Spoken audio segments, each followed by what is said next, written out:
नमस्ते बच्चों, कैसे हैं आप सब।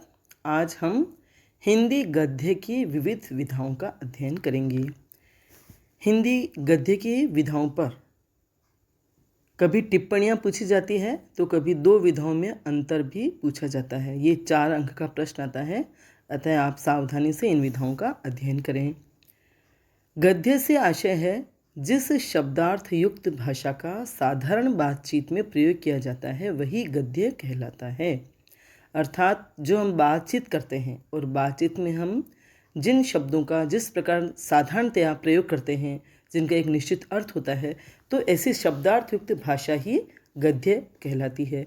पद्य यानी कविता में असाधारण भाषा का प्रयोग होता है, अर्थात उसमें क्रमबद्ध ताल और लय के लिए वाक्यगत शब्दों के साधारण क्रम में बदलाव करना पड़ता है। मतलब गद्य या बातचीत में वाक्य में जो शब्दों का साधारणतया क्रम होता है उस क्रम को कविता में या पद्य में बदलना पड़ता है ताकि ताल और लय उससे सुंदर बन सके।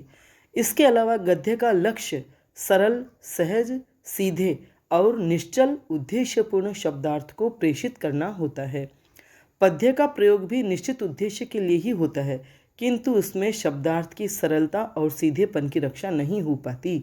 अर्थात गद्य में जो शब्द होते हैं, उन शब्दों के जो अर्थ होते हैं बहुत ही सरल और सीधे होते हैं, सहज होते हैं, लेकिन पद्य में शब्दों की सरलता और सीधापन नहीं रह पाता।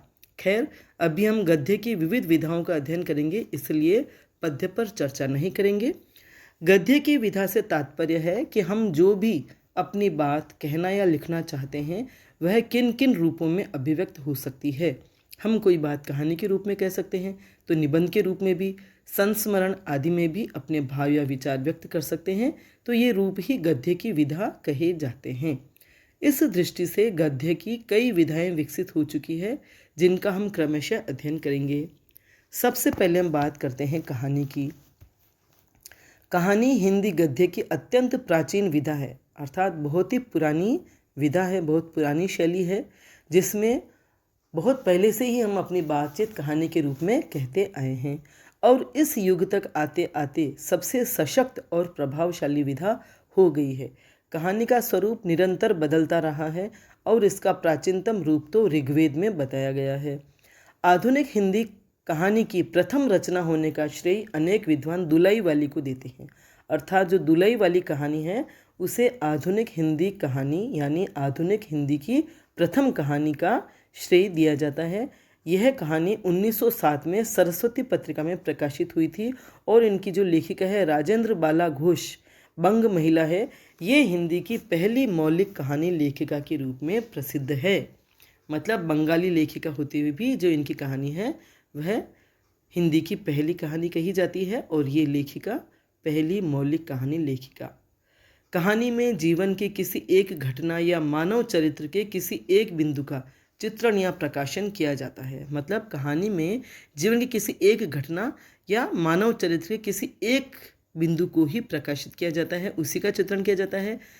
कहानी रचना के प्रमुख तत्व हैं कथा वस्तु, पात्र, देश काल और परिस्थिति। कथा वस्तु मतलब जो कहानी में जो विषय वस्तु होती है, और पात्र, देश काल मतलब उस समय का जो जिस समय की कहानी कही जा रही होती है उस समय की अनुरूपता, और परिस्थिति।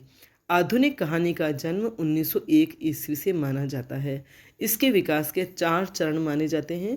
पहला है उद्भव काल 1901 से 1915 तक, दूसरा चरण है विकास काल 1916 से 1935 तक, और तीसरा उत्कर्ष काल 1936 से 1950 तक, और चौथा है प्रगति प्रयोग काल 1950 ईस्वी के पश्चात से अभी तक।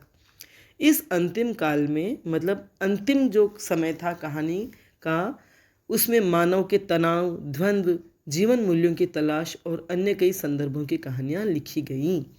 एकांकी। एकांकी हिंदी को पाश्चात्य साहित्य की देन कहे जाते हैं। इसमें मानव जीवन के किसी एक पक्ष, एक चरित्र, एक कार्य या भाव को कलात्मक रूप से मंच का विषय बनाया जाता है। एकांकी मंच पर खेले जाते हैं। नाटक और एकांकी में वही अंतर है जो उपन्यास और कहानी में होता है। उपन्यास जहाँ समग्र जीवन का चित्रण करता है, कहानी जीवन की एक घटना को लेती है, वैसे ही नाटक में समग्र जीवन का चित्रण होता है और एकांकी में एक अंक का। एक चरित्र का, एक कार्य का या एक ही पक्ष का चित्रण होता है। एकांकी के प्रमुख तत्व 4 होते हैं: कथा वस्तु, पात्र, संवाद और रंग संकेत। कथा वस्तु माने वही विषय वस्तु और पात्र होते हैं। संवाद माने बातचीत और रंग संकेत माने रंगमंच के संकेत। इसमें स्थान, समय और कार्य की एक रूपता होना आवश्यक है। मानव की अभिरुचियों के अनुसार एकांकी के भी असंख्य विषय होते हैं। हिंदी एकांकी का वास्तविक प्रारंभ 1930 से माना गया है और जयशंकर प्रसाद का एक घूंट जो 1929 में लिखा गया को पहला एकांकी होने का गौरव प्राप्त है। आधुनिक काल के एकांकी आधुनिक बोध को उजागर करने का प्रयास कर रहे हैं। तीसरे नंबर पे आता है निबंध।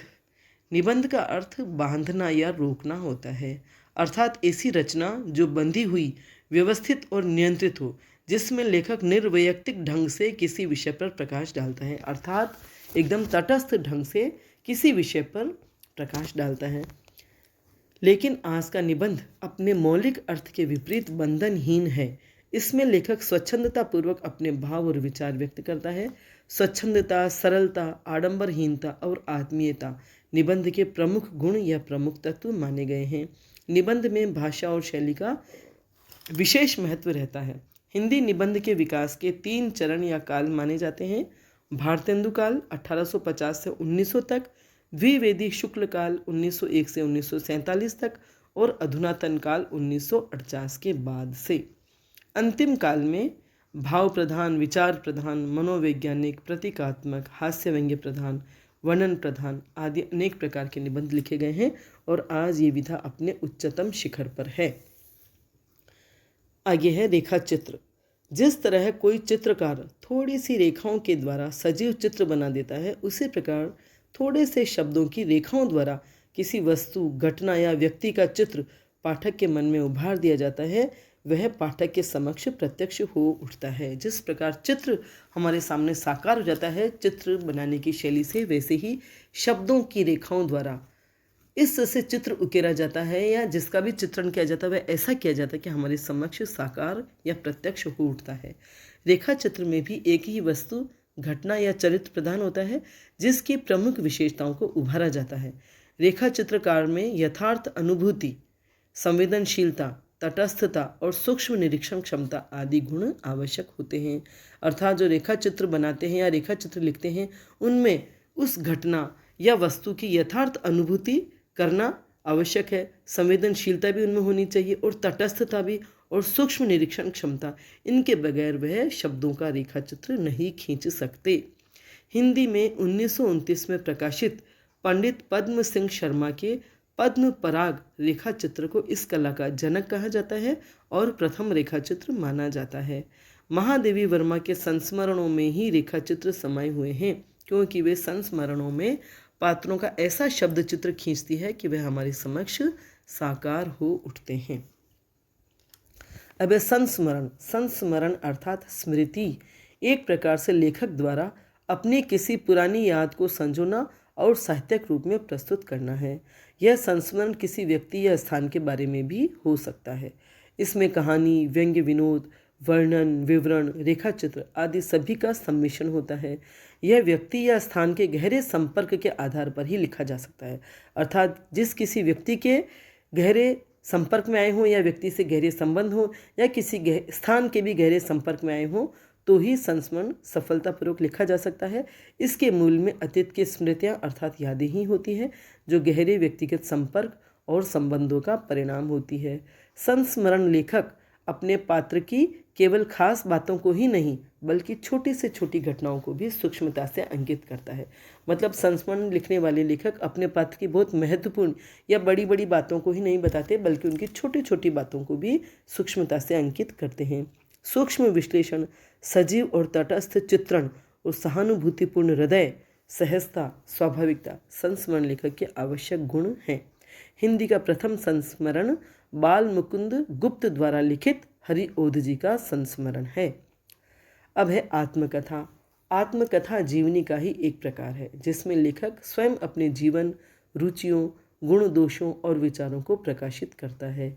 आत्मकथा लेखक को साहसी, आत्म प्रशंसा से दूर और संकोच रहित होना चाहिए। अर्थात आत्मकथा लिखने वाले को साहसी तो होना ही चाहिए ताकि वह अपने गुण दोषों को साहसपूर्वक लिख सके, बता सके, और उसे आत्म प्रशंसा से दूर होना चाहिए और संकोच रहित होना चाहिए। स्वयं के दोषों को प्रकट करने में जहाँ संकोच की प्रवृत्ति बाधक होती है, वहीं आत्म प्रशंसा की प्रवृत्ति उसे अरुचिकर बना देती है। अर्थात लेखक अगर अपने दोषों को प्रकट करने में संकोच करता है तो उसमें सच्चाई या वास्तविकता कम हो जाती है, और अगर वह आत्म प्रशंसा करता है तो वह आत्मकथा अरुचिकर हो जाती है। तटस्थ रहकर लेखक को अपने गुण दोष प्रकट करने चाहिए। आधुनिक काल में भारतेंदु जी ने अपनी ही आत्मकथा लिखकर इस विधा का श्री गणेश किया था। कालांतर में अनेक कलात्मक और मनोवैज्ञानिक आत्मकथाएं लिखी गई जिनमें स्वाभाविकता, सत्यवादिता और निष्कपट आत्मप्रकाशन के गुण विद्यमान हैं। अब है यात्रा वर्णन। यात्रा वर्णन यानी यात्रा का वर्णन। यात्रा मानव की मूल प्रवृत्ति होती है। ऋतु परिवर्तन मतलब ऋतुओं में परिवर्तन होता है। स्थानों की विविधता और प्रकृति का सौंदर्य मानव मन में उल्लास और उमंग पैदा करते हैं और इसी भावना से प्रेरित होकर वह यात्रा के लिए निकल पड़ता है। जब कोई साहित्यिक मनोवृत्ति वाला व्यक्ति अपनी यात्रा के विवरण को शब्दबद्ध करता है तो वही यात्रा वर्णन या यात्रा वृत्त या यात्रा वृत्तांत कहा जाता है। यह भी एक प्रकार का संस्मरण ही होता है। यात्रा के मध्य लेखक को हुए परिचय, अनुभव और प्रभाव उसे रोचक, मनोरंजक और विश्वसनीय बनाते हैं। मतलब लेखक किन्हीं व्यक्तियों से या किन्हीं स्थानों से जो उसका परिचय होता है, उसे जो अनुभव होता है और उस पर जो प्रभाव पड़ता है, वह उसे रोचक, मनोरंजक और विश्वसनीय बनाते हैं और पाठकों को भी यात्रा करने के लिए प्रेरित करते हैं।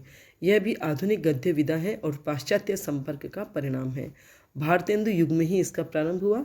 कुछ प्रमुख यात्रा वृत्तांत जैसे यात्रा का आनंद काका कालेलकर लिखित, किन्नर देश में राहुल सांकृत्यायन लिखित, अरे यायावर रहेगा याद अज्ञेय जी लिखित प्रसिद्ध हैं। इनके अलावा मोहन राकेश, निर्मल वर्मा भी जाने माने यात्रा वृत्तांत लेखक हैं। अब है रिपोर्ताज। रिपोर्ताज शब्द मूलतः फ्रेंच भाषा का है। दूसरे महायुद्ध के दौरान इसका सर्वप्रथम प्रयोग हुआ। किसी घटना को उसके वास्तविक रूप में प्रस्तुत करना रिपोर्ट कहलाता है, लेकिन उसी रिपोर्ट को साहित्यिक सरसता और कलात्मकता के साथ प्रस्तुत करना ही रिपोर्ताज कहलाता है। यह आशु कविता की तरह तुरंत और बिना किसी पूर्व तैयारी के लिखा जाता है। इसमें कल्पना के लिए कोई जगह नहीं होती। यह पत्रकारिता का ही एक अंग है। यह विधा अभी विकास की ओर तीव्रता से अग्रसर है। दूसरा महायुद्ध, आज़ाद हिंद फौज का निर्माण और बंगाल का अकाल आदि ने रिपोर्ताज को हिंदी गद्य साहित्य का अंग बनाया। ठीक है। अब है साक्षात्कार।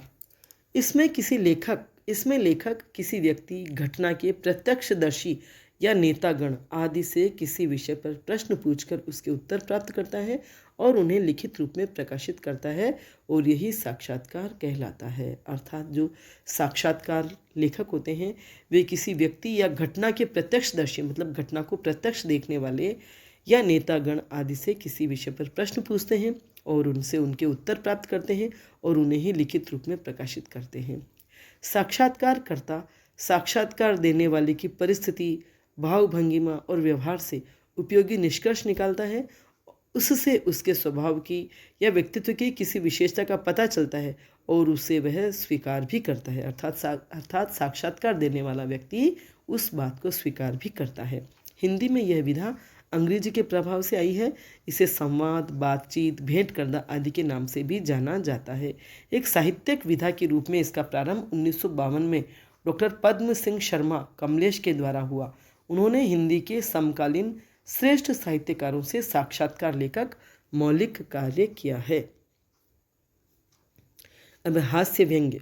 हिंदी में हास्य व्यंग्य विधा भारतेंदु युग से ही चली आ रही है और वर्तमान में अपने चरम पर है। इस विधा के माध्यम से हास्य व्यंग्य लेखक जीवन के सभी क्षेत्रों में व्याप्त विसंगतियों को अपना निशाना बनाता है।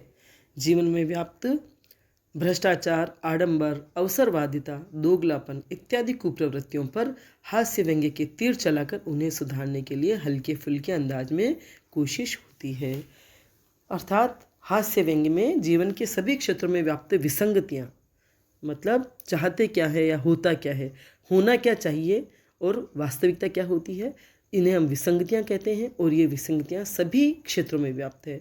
भ्रष्टाचार, आडंबर, अवसरवादिता, दोगलापन आदि कुप्रवृत्तियों पर हास्य व्यंग्य के तीर चलाकर उन्हें सुधारने के लिए हल्के फुल्के अंदाज में कोशिश होती है। ऐसी रचनाओं में शब्दों का अभिधेयार्थ कुछ और होता है और व्यंग्यार्थ कुछ और, मतलब शब्दों के माध्यम से कहा कुछ और जा रहा होता है, साधारण अर्थ कुछ और होता है लेकिन व्यंग्यार्थ कुछ और, लेकिन यह जो व्यंग्यार्थ होता है वही वास्तविक अर्थ होता है। और इसमें एक तीखापन और चुटिलापन होता है जो सीधे पाठक के मन पर लगता है और उसके मन में कटुता रहित शिष्टतापूर्ण मीठी गुदगुदी पैदा करता है। अर्थात पाठक के मन पर उसका सीधा असर होता है लेकिन उसके मन में कोई कड़वाहट भी नहीं आती है और शिष्टाचार पूर्वक एक मीठी गुदगुदी उसके हृदय में पैदा होती है। वह सच्चाई को महसूस करता है लेकिन कुछ कह नहीं पाता। रोचकता और मनोरंजकता इसकी विशेषता होती है और जिस पर हास्य व्यंग्य की बौछार होती है, अर्थात किसी व्यक्ति को अगर इसका पात्र बनाया जाता है तो वह अपनी स्थिति को समझते हुए बुरा भी नहीं मानता और सुधरने के लिए भी प्रेरित होता है। आधुनिक हिंदी के सफल व्यंग्यकारों में हरिशंकर जी परसाई का स्थान सर्वोपरि है। अब है गद्य काव्य। गद्य काव्य जैसा कि इसके नाम से स्पष्ट है, गद्य होते हुए भी काव्यमय होता है। यह छंद के बंधन से रहित किंतु कविता जैसी भावपूर्ण और कल्पना प्रधान ऐसी रचना होती है जिसमें बुद्धि तत्व को विशेष महत्व नहीं दिया गया हो। इसमें एक ही भाव या विचार की प्रधानता होती है और लेखक भावों के आवेग में बहता हुआ अपनी बात बहुत ही प्रभावी ढंग से कहता है। इसका कला पक्ष लययुक्त, अलंकृत और सधा हुआ होता है। रविंद्रनाथ टैगोर की गीतांजलि इसका सर्वश्रेष्ठ उदाहरण है। व्यक्तिगत आत्मनिष्ठा, तीव्र भावात्मकता, अंतर्निहित ध्वनि संगीत और भाव संकलन इसकी प्रमुख विशेषताएं होती है। भारतेंदु युग में इसका प्रवर्तन हो गया था और आज यह विधा भी अपने पूर्ण विकास पर है। अब है फीचर। यथा तथ्य सूचनाओं पर आधारित रचना को फीचर कहा जाता है। मतलब जैसी जो घटना होती है, जैसी भी जो सूचनाएं हैं यथार्थ, उन्हीं पर आधारित रचना को फीचर कहते हैं। हिंदी में इसे रूपक भी कहते हैं। इसमें रूपक की तरह दो कथाएं साथ साथ चलती हैं। जिस प्रकार रूपक कथा में प्रस्तुत कथा के अलावा एक अन्य अप्रस्तुत कथा भी अंतर्निहित रहती है, उसी प्रकार फीचर में भी किसी स्थान के वर्णन के साथ साथ एक अतिरिक्त कथा को भी प्रस्तुत किया जाता है। हिंदी में इस विधा को प्रारंभ हुए अभी 2-3 दशक ही हुए हैं। यह अभी समाचार पत्रों तक ही सीमित है। शीघ्र ही स्वतंत्र विधा का रूप ले लेगी ऐसी आशा है। तो इस प्रकार आपने हिंदी गद्य की इन विविध विधाओं के बारे में जाना। कहानी, निबंध, एकांकी, आत्मकथा, संस्मरण, रेखा चित्र आदि।